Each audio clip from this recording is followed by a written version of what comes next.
powered by Asian Paints in association with CSRM. নির্মাণ রসায়নে আপনাদের স্বাগত। আমরা যখন নির্মাণ শব্দটির কথা বলি তখন বারবার উপলব্ধি করি এই নির্মাণের বিস্তৃতি কেবল একটা প্লট বা জমিতে সীমাবদ্ধ নয়। নির্মাণ মানে নগর নির্মাণ, নির্মাণ মানে শহর নির্মাণ, নির্মাণ মানে সমাজ নির্মাণ, যে নির্মাণ আমাদের জীবনকে প্রতি মুহূর্তে প্রভাবিত করে।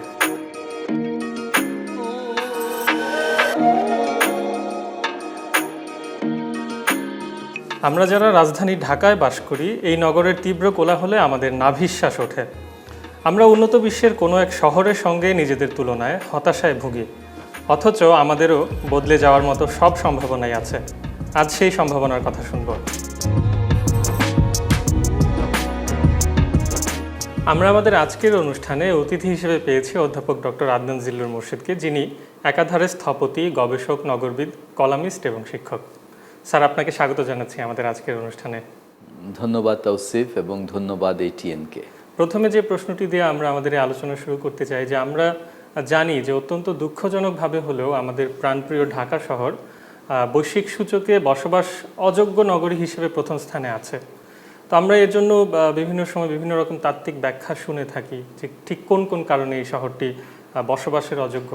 আপনার দৃষ্টিকোণ থেকে যদি আপনি একটু বলতেন যে কি কারণে আমরা এই তলানির দিকে আছি। প্রথম কারণটা হচ্ছে পরিকল্পনার মানসিকতা হচ্ছে প্রতিক্রিয়াশীল। একটা সমস্যা হলে ওইটার আমরা সমাধান দিতে চাই। সমস্যাকে অ্যান্টিসিপেট করা, সমস্যাকে আগে থেকে পর্যবেক্ষণ করার যে মানসিকতা, যে সংস্কৃতি, সেটা আমরা তৈরি করতে পারিনি আমাদের পলিসি ল্যান্ডস্কেপে, পলিসি ফ্রেমওয়ার্কের মধ্যে। এটা একটা বিশাল সমস্যা। যেসব নগর সেবা প্রদানকারী সংস্থা আছে তাদের ভেতরে একটা সমন্বয়ের অভাব। অন্যান্য যে শহরগুলো আছে সেগুলো থেকে ৩-৪ গুণ বড়। যেমন ঢাকার জনসংখ্যা চট্টগ্রামের থেকে প্রায় ৩-৪ গুণ বেশি।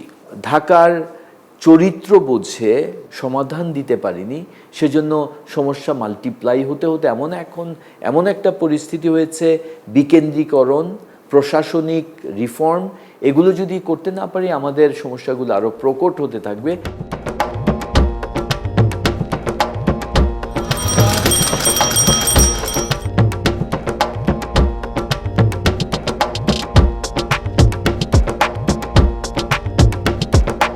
ঢাকায় কর্মসংস্থানের সুযোগ আছে বলেই মানুষ আসছে, নাকি আসলে আমরা সমানভাবে আমাদের অন্যান্য শহরগুলোকে উন্নত করতে পারিনি বিধায়?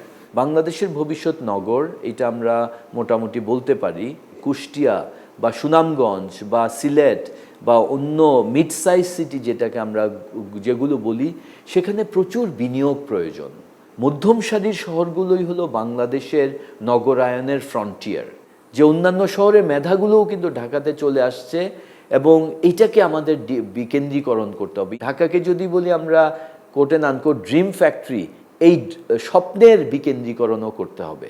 ঢাকার যে অবস্থার মুখোমুখি আমরা হচ্ছি, প্রচণ্ড যানজট, প্রচুর মানুষের কোলাহল, এই সমস্যার সমাধান করতে গেলে আমাদেরকে কোনটা বেছে নিতে হবে? এই শহরটাকে বড় করতে হবে নাকি বিকেন্দ্রীকরণ?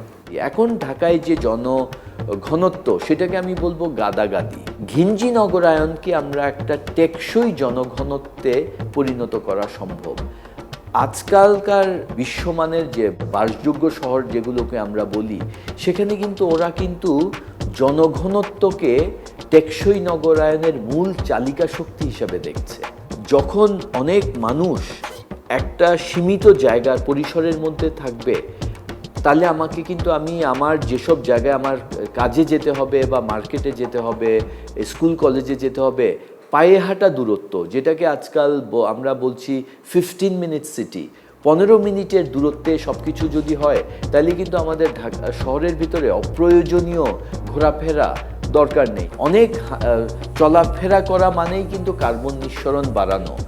বিকেন্দ্রীকরণ নাকি সম্প্রসারণ, এই দুই অবস্থান থেকে বেরিয়ে এসে ঢাকার জনঘনত্বকে কিন্তু একটা সম্পদে পরিণত করা যেতে পারে যদি আমরা পরিকল্পনা ওইভাবে করি। আবার বিকেন্দ্রীকরণও করতে হবে। একটা ভালো শহরে কিন্তু সবার দায়বদ্ধতা আছে। প্রশাসনকে শুধু দোষারোপ করলে হবে না, প্রতিটা মানুষকে, প্রতিটি নগরবাসীকে তার দায়িত্ব পালন করতে হবে। আমি যেখানে সেখানে থুতু ফেলবো না, যেখানে সেখানে গাড়ি ঢুকিয়ে ফেলবো না, রাস্তার উপরে বাস রেখে যাত্রী উঠাবো নামাবো, এগুলো কিন্তু নগর ব্যবহার। আমরা যদি আজকে একটা ভালো শহরে যাই, নিউ ইয়র্কে যদি যাই বা টোকিওতে যদি যাই, হংকংয়ে যদি যাই, ওদের কিন্তু জনঘনত্ব আমাদের ঢাকা থেকে খুব একটা কম না, কিন্তু ওখানে কিন্তু সব কিছুই চলছে। টোকিওতে কিন্তু সব নিয়ম মতোই চলছে।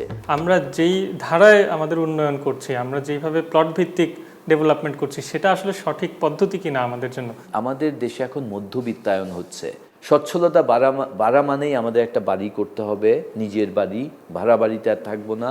আমরা একটা গাড়ি কিনবো। জনবহুল দেশে প্লটের আইডিয়াটা একেবারে একটা বাজে আইডিয়া। আমাদের করতে হবে কমিউনিটি ভিত্তিক, ব্লক ভিত্তিক নগরায়ন। আমি কি একটু ছবিতে এঁকে দেখাবো? আমরা যদি নগরের প্লট ভিত্তিক নগরের ব্যাপারটা বুঝতে চাই, তাহলে আমাদের ঢাকা শহরের এই ধরনের একটা চিত্র আমরা হয়তো দেখতে পাবো, যেটাকে আমরা স্থাপত্যের ভাষায় বলি এলিভেশন বা সেকশন। যে এক একটা প্লট আছে, ধরে নেই এটা এক একটা প্লট। এই প্লটের ভেতরে 3 তলা, 4 তলা, 5 তলা, 10 তলা, 15 তলা বিল্ডিং উঠছে, তাই না? কিছুটা আমরা যেটা সেটব্যাক ছেড়ে আমরা বিল্ডিং তুলছি। সেটব্যাক মানে হচ্ছে যে প্লটের বাউন্ডারি থেকে একটু 4 ফিট, 5 ফিট, 6 ফিট, 10 ফিট জায়গা ছেড়ে আমরা বিল্ডিং উঠাবো। তো এটা হচ্ছে প্লট ভিত্তিক নগরায়ন। কিন্তু এটাতে ক্ষতি যেটা হয়ে যায় সেটা হচ্ছে যে প্রতিটা বিল্ডিংয়ের ভেতরে এক ধরনের স্যাঁতসেঁতে জায়গা তৈরি হয় এবং এই নেগেটিভ স্পেস তৈরি হয়। আমরা যদি উত্তরায় যাই, অনেকগুলো দেখা যায় যে মাত্র 8 ফিটের ব্যবধানে 8 তলা 2টো বিল্ডিং। এই যে একটা নেগেটিভ আলো বাতাসবিহীন যে জায়গাটা তৈরি হচ্ছে, সেটা কিন্তু আমরা অনায়াসে পরিবর্তন করতে পারি। কিভাবে পরিবর্তন করতে পারি? আমরা সেটা করতে পারি প্লট ভিত্তিক বা কমিউনিটি ভিত্তিক নগরায়ন। এগুলোকে প্রত্যেকটা যদি আমরা একসাথে করে ফেলি,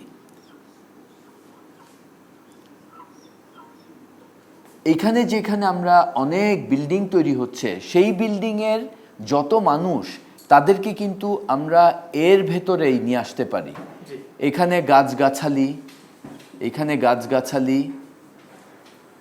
এইটাকে বলছি আমরা কমিউনিটি ভিত্তিক প্ল্যানিং। পুরো নিচের জায়গাগুলোকে আমরা কমিউনিটি স্পেস তৈরি করছি, কিন্তু উপরে আমরা সব মানুষকে, ইন আদার ওয়ার্ডস, এই বিল্ডিংগুলোকে যদি আমরা লাগিয়ে ফেলি, অনেক প্লট চিন্তা না করে আমরা যদি একটা বড় জায়গা নেই, এখানে ঢাকায় কিছু উদাহরণ আছে, যদিও এগুলো একেবারে ভালো উদাহরণ না, কিন্তু কিছুটা শুরু। জাপান গার্ডেন সিটি বা লেক সিটি, কনকর্ড, যে খিলক্ষেতে, এগুলো খুব, আমি বলছি না যে এগুলো ভালো উদাহরণ, আদর্শ না, কিন্তু একটা যে কমিউনিটিকে থাকা। আমি কিছুদিন আগে এরকম একটা কমিউনিটিতে গিয়েছিলাম, দেখেছি যে প্রতি সপ্তাহে ওরা একসাথে সব বাড়ির মালিকরা বা তাদের যারা ভাড়াটিয়া, তারা লাঞ্চ করে একসাথে, তারা একসাথে কমিউনিটি অ্যাক্টিভিটিস করে, তারা সকালবেলা একসাথে ব্যায়াম করে। কিন্তু এই যে প্লট ভিত্তিক, এইখানে কিন্তু মানুষজন এককেন্দ্রিক, বিচ্ছিন্ন এবং খুব এক ধরনের নগর স্বার্থপরতাও তৈরি হয় যখন আমার কমিউনিটির সাথে যোগাযোগ নেই। আমি আমার অ্যাপার্টমেন্টেই শুধু আবদ্ধ থাকছি, কিন্তু অন্যদের সাথে, প্রতিবেশী কে জানছি না। এই ফ্ল্যাটের একজন মারা গেছে, আরেক ফ্ল্যাটে হয়তো জানেও না। এই যে এক ধরনের ব্যক্তিকেন্দ্রিকতা, এটা কিন্তু নগরের জন্য ভালো না। নগরের মধ্যে, একটা নগরে যখন প্রতিবেশীমূলক, ভাবাপন্ন, সৌহার্দ্যমূলক নগরায়ন যখন হবে না, মানবিকতা তৈরি হবে না। ইটের পরে ইট, রবীন্দ্রনাথের আছে, তারপর অনেকেরই বলেছে ইটের পরে ইট, মাঝে মানুষ কীট। এইটা তৈরি করছি আমরা এখন এই প্লট ভিত্তিক নগরায়নে। একজন এক ফ্ল্যাটে বসে আছে, যেহেতু খেলার মাঠ নেই, বাচ্চারা ভিডিও গেম নিয়েই পড়ে আছে এখানে। আজকে যদি এই ধরনের প্লট ভিত্তিক নগরায়নে এক ধরনের স্বার্থপরতা তৈরি হয়, মানবিকতা তৈরি হয় না। আজকাল শিশুরা এখানকার গাছগাছালির নাম জানে না, পাখি দেখতে পারে না, পাখির শব্দ কিচিরমিচির শুনতে পায় না।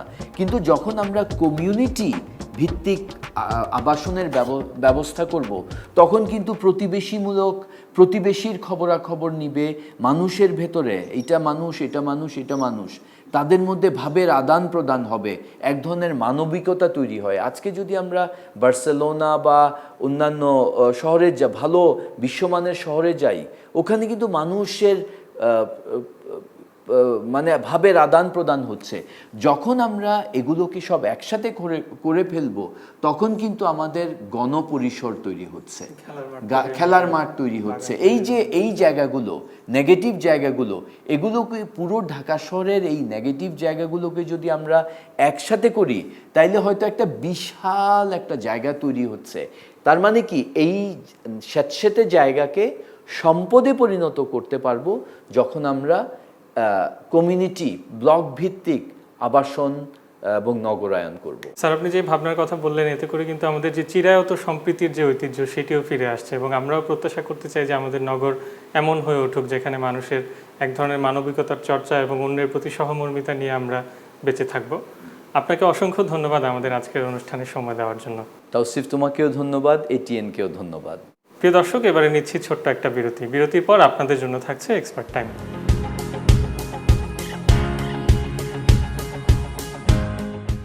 সময়ের সাথে ঘরের ফার্নিচারের ক্ষেত্রে এসেছে নানা পরিবর্তন। 90 দশকে যে ধরনের ফার্নিচার বাসাবাড়িতে ব্যবহার করতে দেখা যেত, বর্তমান সময়ে এসে তার মাঝে অনেকটাই নতুনত্ব এসেছে। কিন্তু সবকিছুর মাঝে একটা জিনিসের পরিবর্তন কিন্তু আমরা কখনো দেখতে পাইনি, আর তা হলো কাঠের আসবাবপত্রের প্রতি সবার যত্ন। শখ করে অনেকেই লিভিং রুমের সোফা কিংবা অন্যান্য ফার্নিচার মেহগনি কাঠ দিয়ে তৈরি করে। কেউ আবার বেডরুমের খাট, ডাইনিং টেবিল এগুলোর জন্য ব্যবহার করে সেগুন কাঠ। কিন্তু দেখা যায় বছর ঘুরতে না ঘুরতেই ফার্নিচারগুলোর রঙগুলো কেমন জানি মলিন হয়ে যায়। আবার ফিনিশিংয়েও এগুলোর তারতম্য চলে আসে। তার কারণ হলো না বুঝে কাঠের উপর অনুপযোগী প্রোডাক্ট ব্যবহার করা।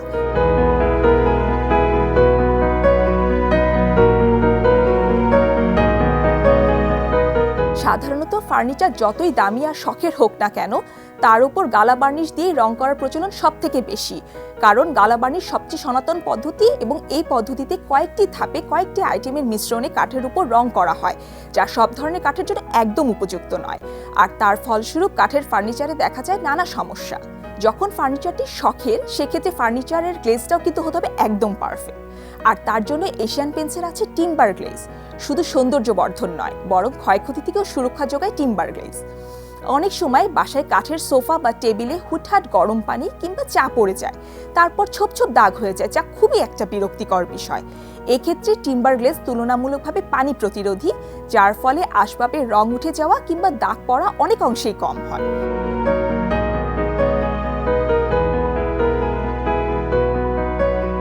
তার সাথে রঙের মান যেমন ভালো, তেমনি খরচও কিন্তু তুলনামূলকভাবে গালা বার্নিশ থেকে অনেকটাই কম। কাঠের উপর টিম্বার গ্লেজ ব্যবহারের জন্য আলাদা কোনো দক্ষতারও প্রয়োজন হয় না। সহজেই ঘরে বসে নিজেই টিম্বার গ্লেজ দিয়ে কাঠের আসবাব কিংবা দরজা জানলা রং করে ফেলা সম্ভব। Clear, teak, rosewood, mahogany, rust, golden pine, এই 6টি পপুলার শেডে টিম্বার গ্লেজ বর্তমানে পাওয়া যাচ্ছে। প্রিয় দর্শক, আজ এ পর্যন্তই। আগামী শনিবার ঠিক একই সময়ে আবারও দেখা হবে। সে পর্যন্ত সকলেই ভালো থাকুন এবং নিজ নিজ জায়গা থেকে সুন্দর নগরের স্বপ্নে সচেতন হন। সেই কামনায় শুভরাত্রি।